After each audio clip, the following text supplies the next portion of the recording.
We are live. We are live. Hello.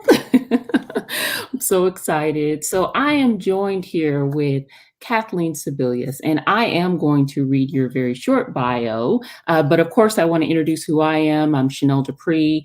I am a strategic connector. So, I am. Passionate about the Midwest. I have deep Midwestern roots. I'm a lawyer. I'm a social service administrator. I'm a mother of four. I'm a wife to a pastor and an elected official. And I believe that it is so important to demystify important things. And so I have asked for Kathleen Sebelius to join us on today. And you have agreed. Thank you. Happy to be with you. Thank you. Thank you. Thank you. So, as we are navigating this virtual world, I'm going to make sure that I'm sharing this. But, one of the first things that I wanted to talk about was, of course, this is connected with Bible study perspectives, and it's number 5, perspective number 5, which is Noah building an ark. And you're thinking, how is this connected to anything? But the truth is, that was a big ark, right? That was a big ark that Noah had to build. And so the question that we have is, how do you start big things? How do you start big things? And so I'm here, like I said, with Kathleen Sebelius, who has started and done some amazing things throughout your career. So you have been engaged in health policy for decades in the public and private sectors. You are, of course, a former Kansas governor for 2 terms. You were appointed as the Health and Human Services Secretary under President Obama. And you have run, you were in the House of Representatives. You were you were the insurance commissioner. So you've done so many different races. But what I know you as is someone who is extremely approachable. So I don't know if you recall, but back when I was in law school, you were at the nail salon and I stopped in, and I wasn't stalking you, like I was going. And I began once I realized that the governor of Kansas was in the nail salon, I began peppering you with questions. And you were so approachable, so kind, and answered my questions about just your time before, right? Your tenure in public service, elected positions rather. And you were, I'm sure, trying to relax and unwind, right? Looking back, and you answered my question. So thank you for that. Thank you for that. So, okay, let's get started. Is there anything that you want to say? Anything about kind of your time in beginning, kind of going back to how you decided that you were going to start your process? Well, I would start by just saying, Chanel, I'm glad to be with you. And your nails look a lot better than mine right now. So I'm looking at your fingers thinking, oh, I'm overdue for a good manicure. But my path is a little unusual and should not dissuade anybody, because I actually grew up in politics. My dad ran for office when I was 5 years old. And I just thought that's what families did in the fall. They went door to door and put up yard signs. Your children will think that's what people do because your husband is involved in elected office. When I married a Kansan and moved to Kansas, I grew up in Ohio. I grew up in Cincinnati. So Kansas was actually a new place for me. I found political people when I got here because that was sort of, I didn't have a job. I did not have friends here. I didn't have family here except my new husband, and I needed to find people to connect with. So I immediately kind of got engaged in Kansas politics, never imagining that I would ultimately run for office and, succeed in those races. But I knew that that was something I was really interested in. So for you, politics felt like home. So that was your comfortable space. Well, and it was also a way to connect, when you're in a new place, whether it's a new job or a new city or a new anything, finding people who have similar likes and dislikes, finding some common ground, finding some folks, it may be that the parents of kids in the class with your children in school, that's a connector. People on your block in the neighborhood, that's a connector. People who are in a similar line of work. For me, one of the connectors was really finding some people who were just interested in politics, because that was a world I knew, at least from Ohio. I was curious about it from Kansas. I knew that it might connect me with people who had similar issues and values and likes and dislikes. So I sought them out. That makes a lot of sense. And I do think that you're correct that my children as well will think that that's what you're supposed to do. Putting together yard signs and going door to door and handing out. Nobody ever told me it was a voluntary activity. Yeah, we don't share that information either. But so even though it was very familiar to you, so you sought people out, did you have any kind of mental hurdles that you feel like you had to overcome? Absolutely. So I did seek people out to be engaged and involved in politics. And what I really thought I would do and continue to do is help on other people's campaigns, right? Is find people who were running for office and help them out. It never really occurred to me at that point in my life that I would be the candidate. And I think that was one of the big hurdles for me. Is I had an elected representative who lived in our neighborhood, a woman in the legislature. And when she decided not to run, I had been, helping with her campaign every 2 years. I'd done some door-to-door stuff. I, knew the district. I knew the neighborhood.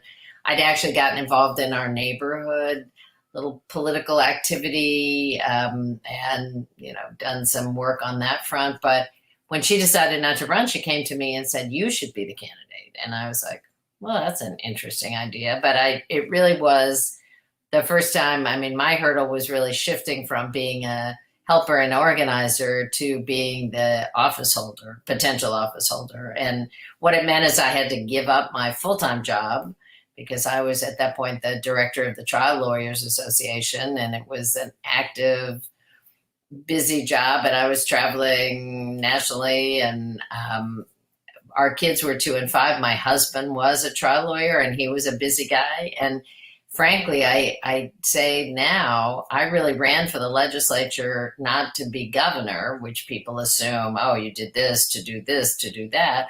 I ran for the legislature in large part to go home. Having a part-time job in the Kansas legislature when my kids were 2 and 5, and we lived in the capital city of Topeka, and our house was a mile away from the Capitol, and the school was around the corner.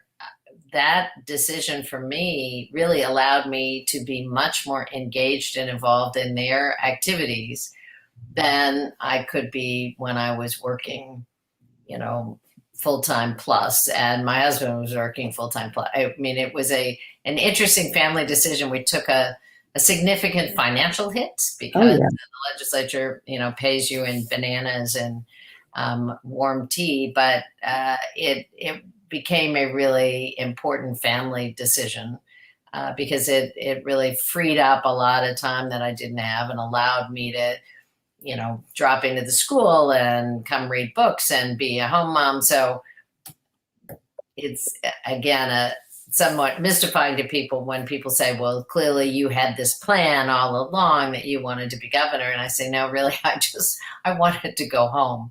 I wanted, but it was something I loved and knew how to do, and also found to be just really interesting. So that's something. This is a conversation that you might have thought we were going to. No, I mean, because I think that just as a quite frankly, as a woman, right? When you're a part of a family, you have to at times make decisions. Yep. Looking at not just what you want, but what's going to be best for the family. And that's just, when I was in private practice, that's why I stepped away. Like Mark had just gotten elected to be the next Wyandotte County District Attorney. Our primary supports who were helping with the kids, his parents passed away suddenly, and we had 4 kids. I think they were 6, 5, 4, and 3. And so it's like, what do you do? We had to change, our life, and we, can't necessarily say to the constituents of Wyandotte County, Mark can't do it anymore. So I had to make that decision. So I'm definitely connecting with that. I just didn't know that about you. So that's interesting. That is interesting. Well, and I think, I definitely wanted to continue to work and do work that I thought was important. I definitely wanted to be a good mom. I mean, when people say you have to choose, I'm not a big believer that it's an either or, but I do think there are times that, you make decisions. I never wanted, I've been on the ballot 8 times. I've had lots of opportunities to run for Congress or run for the Senate. I didn't want to do that. To me, that was the ultimate potential disruption in our family, to sort of move away and then try to figure out commuting or move everybody or not move everybody. I mean, I found ways to do what I love to do and thought I could really make a difference and not have to give up too much. I mean, I want it all, but I knew that some of that had to be a bit calibrated working around, and that Gary was in a full-time practice and then became a federal judge, my husband. So he definitely has been part of these decisions and part of very supportive of decisions. But I think women often figure out how to make the pieces all work, right? And make the trains all run on time. And I was, and it sounds like you've not only done that, but also found in this new role that you've carved out a lot of purpose and a lot of mission and a lot of opportunity. And I certainly found the same thing. Yeah, I mean, I knew that, and Asia is loving this conversation. Just wanted to give her a shout out. But what I wanted, there's several kind of takeaways that I don't know if we really articulated. That you said it, you wanted to have it all, but it's like it's calibrated. So it's like you can't have it all right. It has to come in doses, right? It has to come in doses, and it can happen, and you don't have to completely stop one thing to completely be present for the other.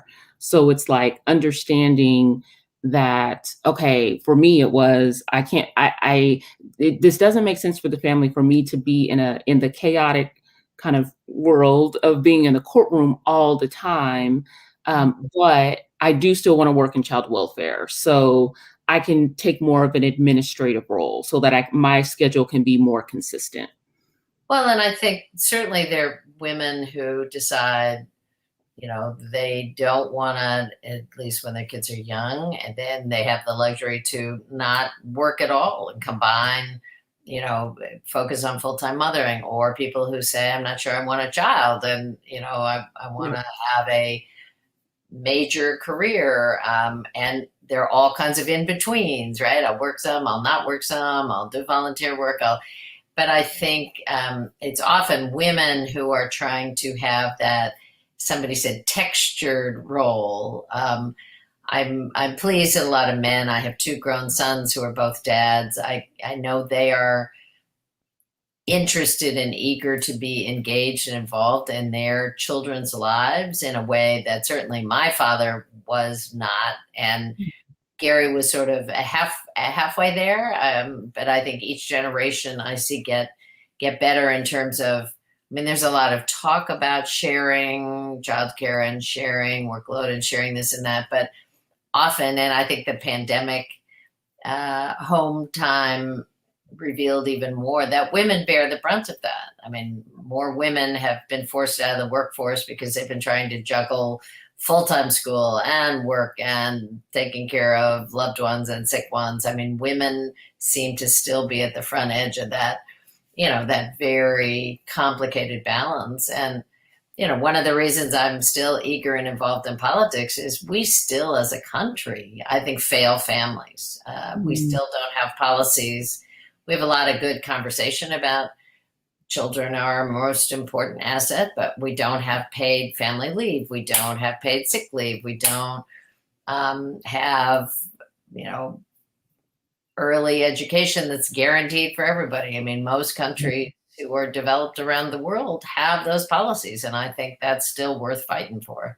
Well, and quite frankly, I think that a part of that, the reason why women typically are the ones that have to make those sacrifices is because when you just look at the paper, right, who's making more? Looking at pay equality, right? So if women are earning less than men on the dollar, then yeah, it makes more sense that the woman would kind of have to take that necessary role.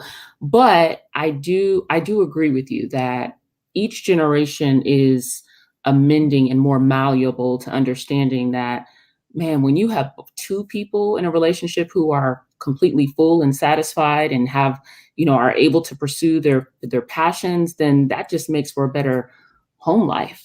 You know, I know I would be different if I wasn't able to do these other kind of creative outlets and just pursue the different things that I know I'm supposed to be doing to advocate for. So that's awesome. Like, for instance, Mark is taking the kids to karate right now.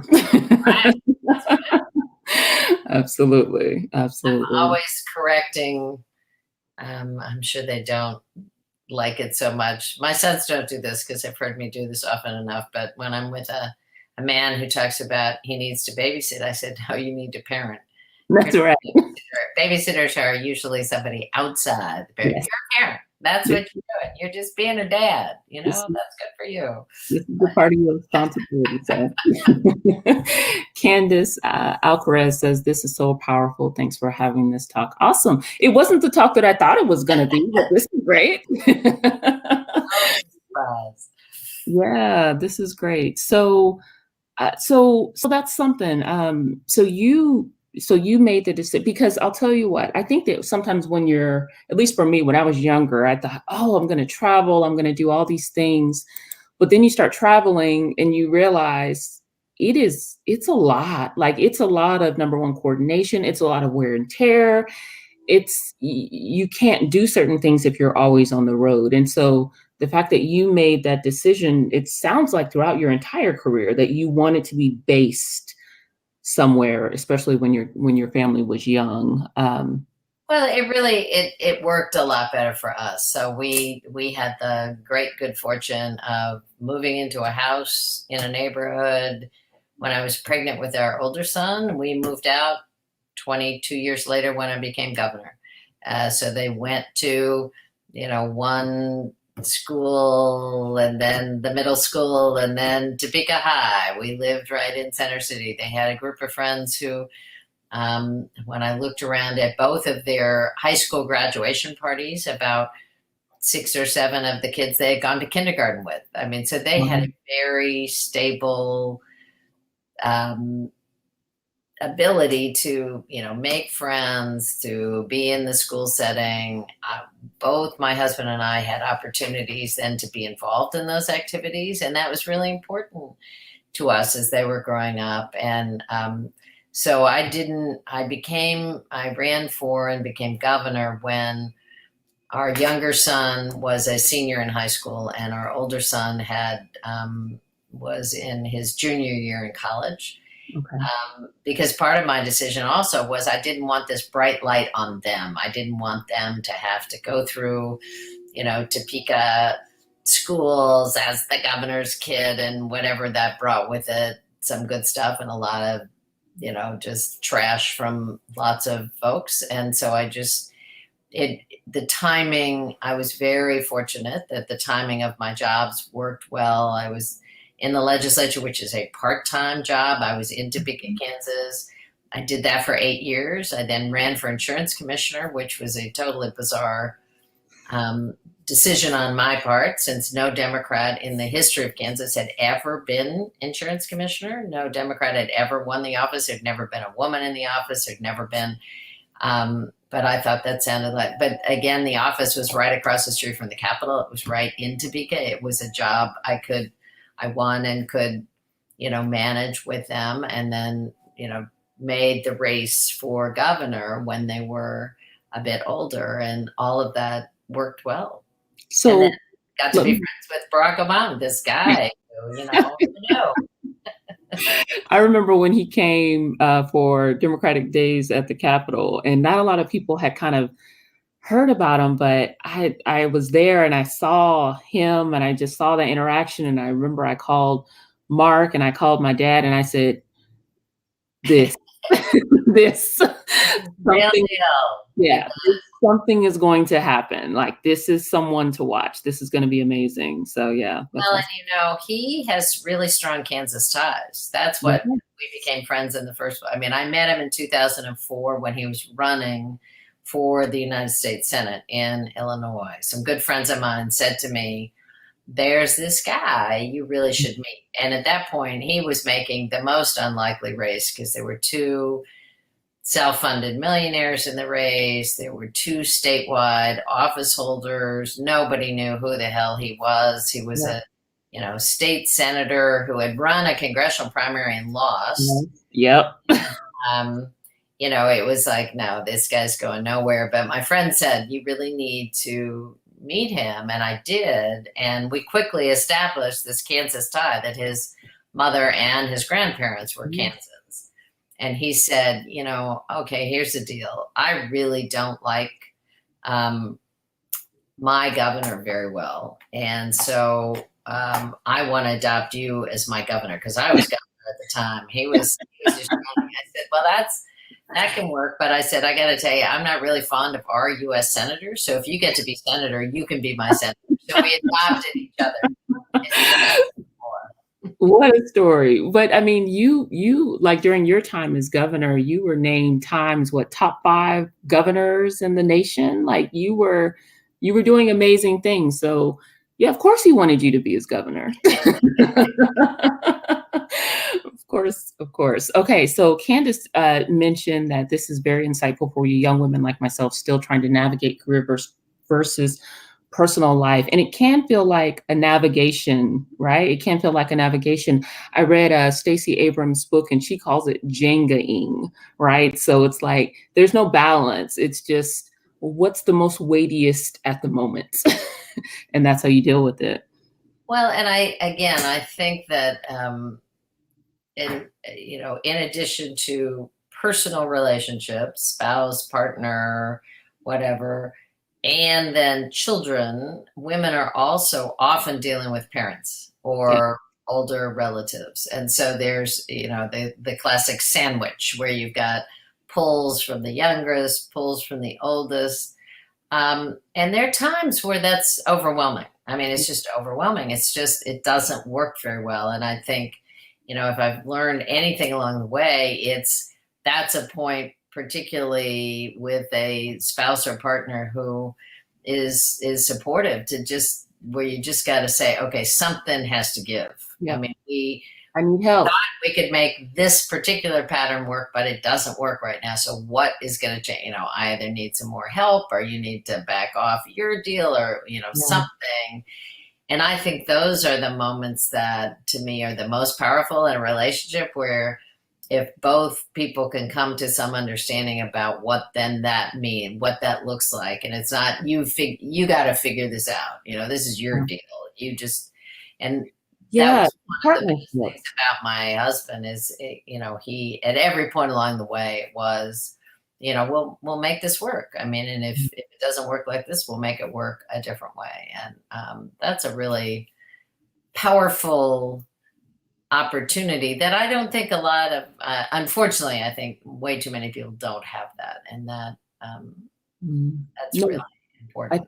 I think you're right. I know you're right. I know that. And I think a part of it is not seeing it as a cohesive unit. So not understanding that if you succeed, I succeed, right? It's all of us. We're in this thing together. And unfortunately, I think sometimes there can be like this weird competition thing, or this this allegiance to an idea of how things should be. Right. And when you're operating in that, when things don't work out, then, things blow up. But I agree. I think that I know that some of, at least for Mark and I, our most powerful moments are when, like, we always check in the morning, right? We check in and we check in with regarding our day and what it looks like and who needs to be where and how we need to do this. And we just every day. Yeah, your calendar, we did Yeah. that too, who's Yeah. on first and Yep. and most of the time we didn't forget a job, but We don't tell those stories on camera. we're still alive. I can guarantee you that. I made it. Absolutely. We all made it. Tina is loving this conversation. I am too. I know we only have you for a couple more minutes. I do want to ask you if there's anything that you wish you would have known before you started your career in public service specifically. Oh, a lot.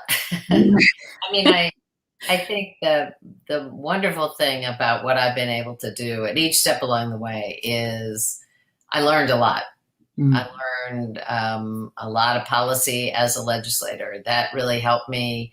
As I say, I ran for this office of insurance commissioner, and literally, I thought I could win the race. I had no idea what the office did in to a large extent, and had no friends who knew what the office did. So that was a really terrifying moment to win, and then try to figure out what we could do to learn what needed to happen before the whole place blew up. But I'm sure you didn't put in the campaign material. Elect me. I have no idea how to do this, but I'll figure it out. Make it till you make it kind of strategy, and it actually worked. I knew enough of the people who had been there before. I thought, how hard could this possibly be if these buffoons are running this office?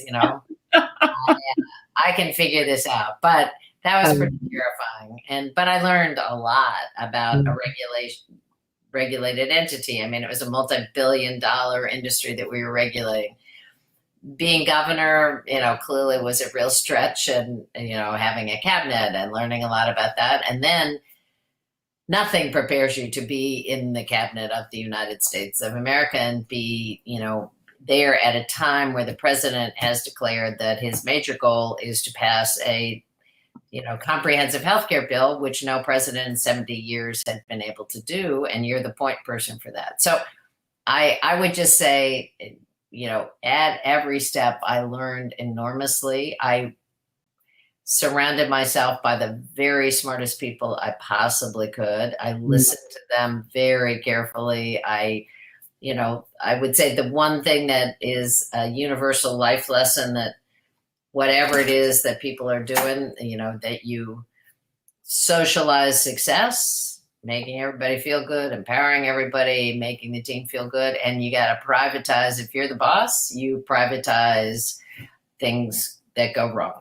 You take blame, you're accountable, you apologize, you fix it, and you move on. And there are lots of people who operate just the opposite way, where they privatize success. That, oh, it was me. I did it all myself. It's only me. We saw that for about 4 years. And they throw people under the bus when things go wrong. I think that's a formula for total disaster in any organization, in any enterprise.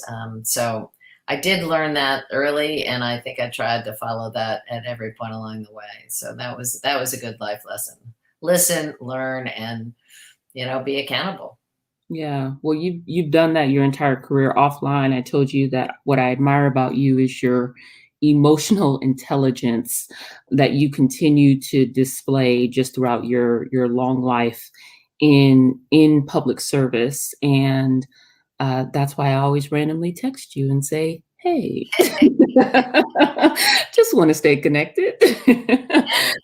As I hope you continue to do. Absolutely. Absolutely. We are not going to take up any more of your time. We're not going to take up any more of your time, but I do want to just give you a moment to just say what you're doing now. So I have it across the screen, but could you just kind of verbalize that for us? Well, I'm the head of a little company that actually is just me and a guy who acts as the operating officer, and I'm serving on some boards in the private sector space, mostly healthcare or health services, one of them dealing with women's health, particularly things that I really care about and like. I run a project for the Aspen Institute on health. I am involved with with a couple of foundations looking at health related issues. And I do some local stuff in Lawrence. I'm on a board of a new center called the Children's Advocacy Center, which is a really platform. And I think Wyandotte County has had one for a while. For some reason, Douglas County has not. If a child is sexually abused, Oh, I didn't know you were on that board. Yeah.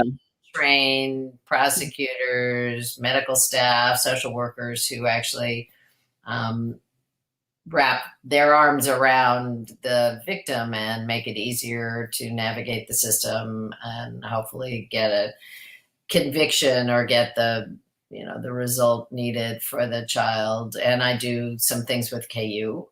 So I'm pretty busy. I have two married sons. One lives outside of Boston, and he and his wife have three little boys who are just glorious. And then our younger son lives 10 blocks away with his wife and now 1-year-old daughter, my only granddaughter. But she's close by, and I get my hands on her all the time, which is fabulous. I love your son's artwork. He does amazing artwork that I like to tag his music in.